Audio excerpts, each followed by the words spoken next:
Hi, I'm Liza Bemis. I'm Brian Kramer. And we are the co-managers of Hutchins Farm in Concord, Massachusetts. Hutchins Farm is an organic fruit and vegetable farm. We're located in Concord, Massachusetts.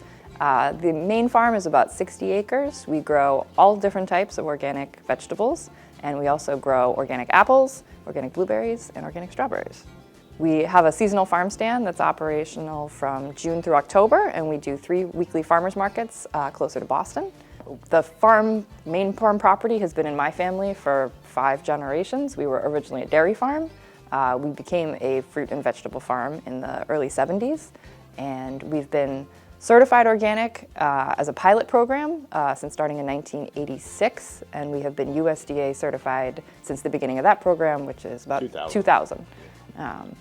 And we continue this day. The real benefits of having a farm in your community is you're able to really see what growing in New England looks like. You're able to see the whole season change. Just literally, you can come here, you can look out the window, you can watch, really watch all of nature change over the course of the season. You see what comes into the farm stand, how that changes from strawberries in June to apples in the fall. You can really see also how the weather and climate is affecting the growing conditions. We joke that our customers are very forgiving of us, but they also are very understanding that they're able to see directly what's going on and how that directly affects the produce that they're eating. If we are having a drought, that is going to affect the size of the lettuce head, and when we're able to really have a strong correlation for folks to really see how the weather, how climate change, how everything is impacting directly their food supply. I also think that our success is kind of like a reflection of the community's overall commitment to maintaining open space and local agriculture, which has obviously a long history. The fate or the trajectory of other nearby towns as they become more and more developed and lose a lot of their traditional agricultural feel and landscape kind of reinvigorates that motive in the community. This farm has been here 50 years. It's really important for us, even though we have this long kind of history and persistence and visibility in town, we don't do a lot of marketing of ourselves or advertising or PR. So in some sense, we consider farmers markets in general a good way to do PR, to get our name out there and to kind of educate people about where they can find us and what we do and what they can expect if they visit us. So this is kind of the beginning of a process that gets its own momentum. And so it's kind of, we enter this period with a certain amount of trepidation because we know that there's kind of no rest going forward. Things get things kind of take on a life of their own, and we're just kind of nudging things along in the direction that we're going.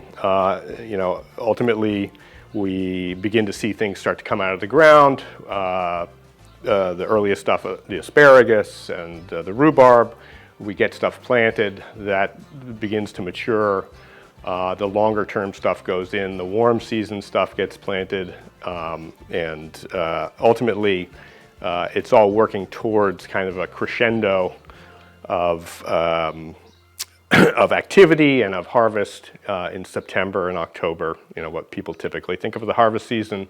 And the way that we mark that here in Concord is we have a one-time-a-year farmers market in downtown Concord that we call Ag Day.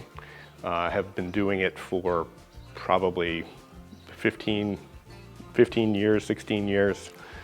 It's a wonderful tradition, and it really marks the high point of locally available produce. It kind of runs the gamut of everything from the summer stuff, the zucchinis and the cucumbers and the tomatoes, and the fall stuff, the winter squash and the potatoes and the sweet potatoes and so forth.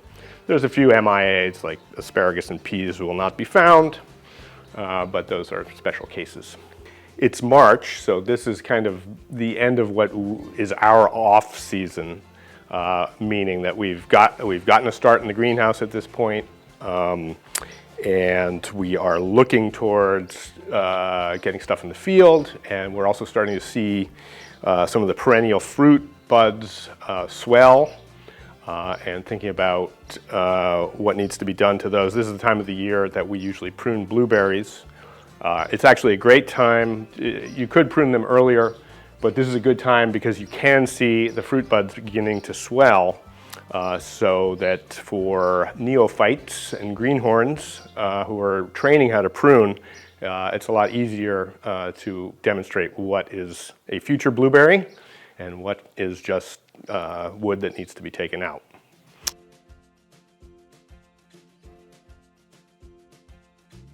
I'm David Rice from Hutchins Farm here in Concord, Massachusetts. We're pruning blueberry bushes today. Our primary objective is to open the bushes up to get better air circulation and sunlight in, reducing disease and insect pressure is the hope. We're also trying to promote new growth in the bushes, and these are canes that come out of the ground in the bush, and blueberries produce their best fruit on 2 to maybe 5 or 6 year old wood. So we have to remove some of the older canes every year and let sunlight and air in to promote the new canes. So those are our primary objectives.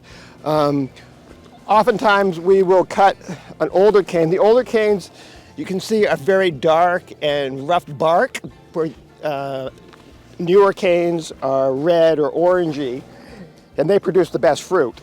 Oftentimes we have to cut back an older cane to new growth. So we'll cut the old growth out and leave new, nice red colored shoots. This is out in the aisle. We don't want to try to be growing fruit out in the walk aisle and the drive aisle. When we're mowing, we don't want to knock the berries off. So we want to thin them up. They get very dense in the middles. We want the center more open.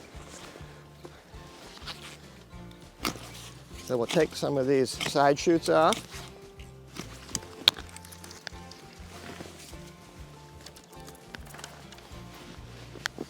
And then we'll look to make a few more thinning cuts.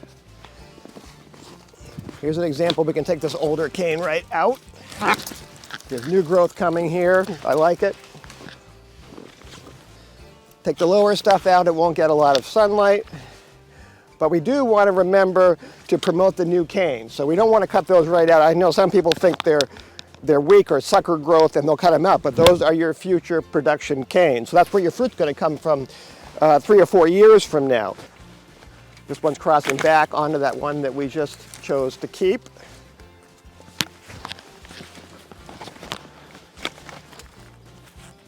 This is a little bit of a fork or a V. We'll cut it back to 1. This is old growth up in here. A lot of dead little twigs. So we can look back down. We've got a nice new shoot coming off. So rather than take the whole cane, we'll take the old growth off the top of it and let sunlight into the plant. Cut some dead wood out. Look at the top again here. We've got a nice shoot there.